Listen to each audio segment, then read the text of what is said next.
What is up, everyone? It doesn't matter if you are an old Swole Nation OG part of this channel or if you're a new Fitness Culture Fit Cult member. Today, we're going over how to train that chest here at home. Now, I'm gonna be the first person to tell you the chest, the body basically that I've built has been mostly done in the gym, but that's not to say that you cannot get a good chest workout at home. So today, I'm gonna show you how to structure a routine that'll give you the most bang for your buck with what you have at your disposal. So it doesn't matter whether your goal is to get stronger or to add muscle, AKA hypertrophy. The way we do that is by progressive overload. Now that is very easily done in the gym. Here at home without weights, there's two ways we're gonna accomplish that. First, it's by creating angles so that we target the muscle in specific ways that we're able to overload that muscle. The second way is time under tension of any targeted muscles.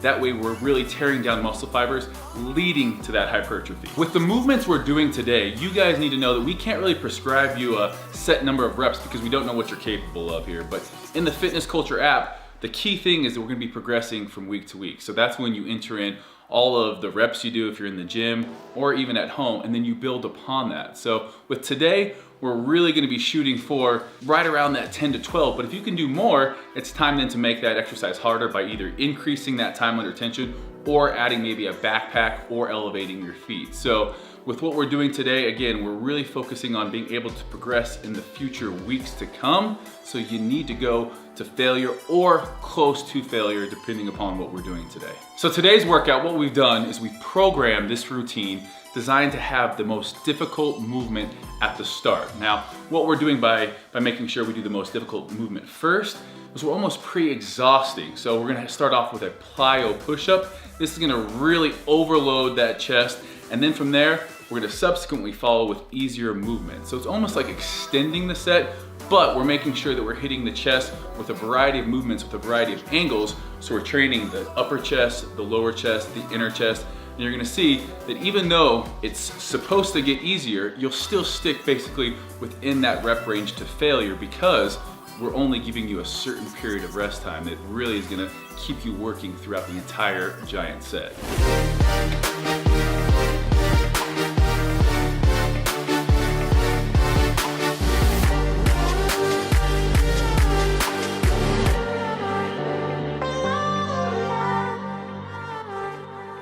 So first up, we have the plyometric push-up. Now this is gonna be super demanding on our central nervous system and is exactly why it's first in this routine. So we're gonna start out on top of the chairs or plyometric boxes if you're in the gym.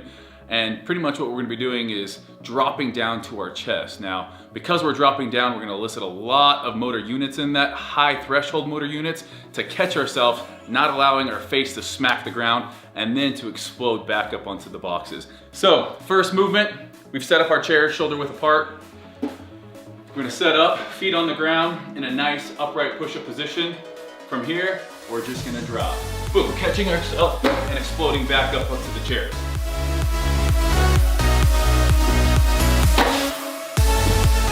Resetting each time at the top.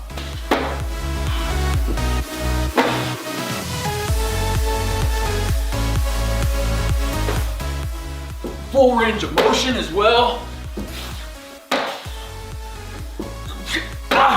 Starting to fatigue. One more. You can see why we can't go to absolute failure on this. We'd be missing the chair falling on our face. Now, if you can't do the plyometric push-up on the chairs, clapping push-ups all the way down. With this, we're not generating as much force on the way down. Obviously, dropping from an elevated position, we're generating a lot more force, but this is a great one. If you can't do clapping push-ups, perform them on your knees. Whatever it is that you can do, stick with that. Make sure you're getting at least 10 reps. All right, guys, as soon as you're done with the plyo push-ups, get those chairs out of the way. Give yourself about 20 seconds rest maximum. Find a wall that you can put your feet against, and we'll be performing a pike push-up. Now, a pike push-up, because of our arm angle, think of the way when you're doing an incline bench press, you have your arm angle up above more towards your head. That's exactly what we're recreating by doing this pike push-up. So we're gonna be up in this pike position, booty's up in the air. This is probably one of the only times I'm gonna ever say, hey, put your booty in the air. You can also do these by putting your feet on the wall. It's getting this angle right here with our hands. From there, we're gonna press down. I actually like doing the pike variation a little bit more. You can crank out a little bit more reps. So, boom, booty's in the air, lean forward, push back. I'm not pushing up from here. You can see my head is behind my hands. As I push forward, they're between my hands, my head's between my hands, and then I'm back to that starting position. This is gonna be a great developer for that upper chest. Squeeze all along. I don't want my elbows flaring out here. Going to failure here on this one. Hey.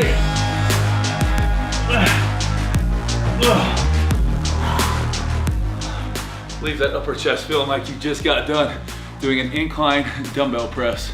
20 seconds, and we'll be jumping into our next exercise. Next up, you're gonna wanna grab either paper plates, sliders, or even paper towels. And if you have hardwood floor, the paper towels work fine. If you have carpet, something like paper plates is gonna work great. This is basically our fly type movement. So in the gym, when we're doing a chest workout, we'll hit something like a bench press, an incline dumbbell press, cable flies, or maybe a pec deck. What that's gonna do is really focus in on that outer pec when our arms are out here, and then boom. One of the essential things that our chest does, it contracts by bringing our elbow in. So you can see, bring it across our body, bring our elbow. You can bring your hand across your body, and it's a lot of anterior delt. But the minute you go from here to here, it's a lot more pec involvement. So the way we train that at home is by setting up on our knees. Now this movement is not a beginner movement. Setting up on your knees, you can either put your butt up or put your butt forward. This obviously is gonna be a lot harder, so I'll show you guys this one at the beginning. We're gonna start out here, keeping our arms almost all the way straight. We don't wanna be completely locked out, but almost all the way straight. We're gonna be bringing it to the top and squeezing. You can see the amount of chest activation that goes on by doing that. Now, if you wanna push the hips through, it's gonna make it a little bit harder. Nice and slow. Again, one of the things we talk about is time under tension. 3 seconds, followed by 3 seconds on the way back in. Squeeze here. A lot of chest activation. Outer pec right there coming in. Now we're working that inner pec.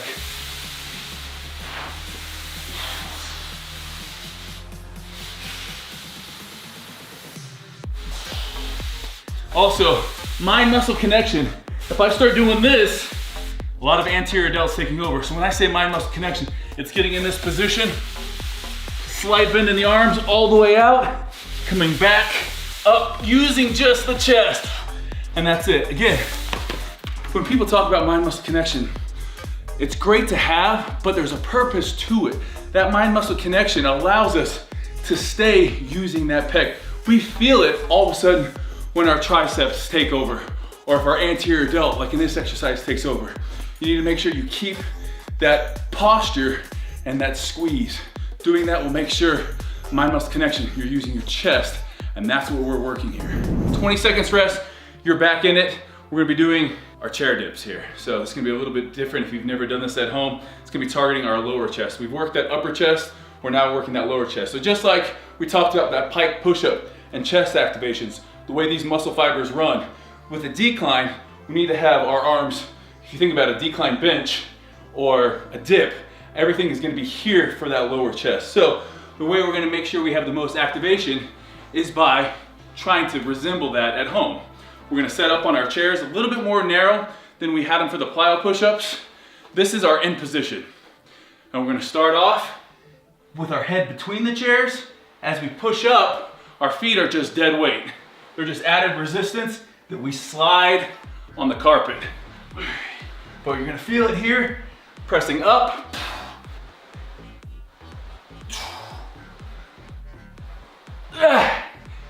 Again, keeping that mind-muscle connection. working that lower pec, trying to take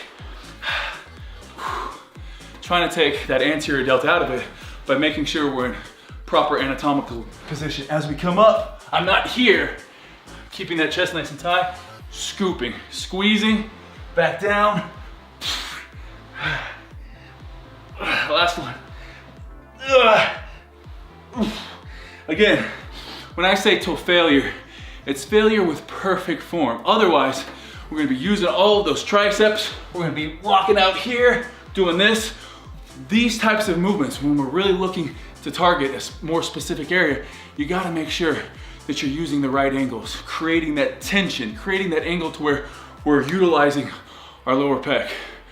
Whew. This is a great chest workout. I've been in the gym doing traditional bodybuilding exercises and not had this great of a pump. All right guys, those are my 4 best chest exercises at home that you can do. Now, hopefully you guys have seen how we have put together our at-home chest workout. Really, we're not gonna necessarily do all these movements every single time we have a workout at home, depending upon what program you're in, but you can see how we come up with our training routines, really how we structure things. Now, if I'm under a time crunch, if I'm maybe doing a full body workout or in a hotel, if I wanna kind of get the best of all of these push-ups into one and just do one push-up, the one I'm gonna be doing is a Hindu push-up. Basically, we're gonna be in that pike position, coming down, working that upper pec, and then back into that dip movement, and then reversing it. So you can see this push-up right here gets both that upper pec in here to our lower pec. It's a good one for full range of motion as well, and it's gonna tire you out. That's extra credit, but what I want you guys to do is after 90 seconds of rest, after you do one of the giant sets, you're then back into it. So basically we have 4 different chest exercises. We have 3 rounds, 20 seconds in between each exercise, 90 seconds when you complete a full circuit. So this one, it's gonna get you pumped real quick, but also training to failure, we're gonna be getting more than just a nice pump out of it. We're gonna be breaking down those muscle fibers. So make sure, just like when you're training in the gym, your nutrition, even though you might be at home, training at home, your nutrition has to be on point. Because if you're not getting adequate nutrition, you're not gonna be able to grow muscle. So anytime that I'm looking to add muscle, I'm gonna be at a slight caloric surplus. Now, it's not to say that you can't add muscle and get leaner at the same time. That's in a whole nother video entirely, but it usually takes a lot more time. It's a slower process, and it all depends on someone's age, their experience levels. So we'll come into that in another video entirely, but hopefully you guys enjoyed this chest workout. I gotta get back to my next 2 rounds. Hopefully you guys have enjoyed this. Smash that like button, make sure you subscribe, and let me know what you wanna see us training next time. Thanks guys.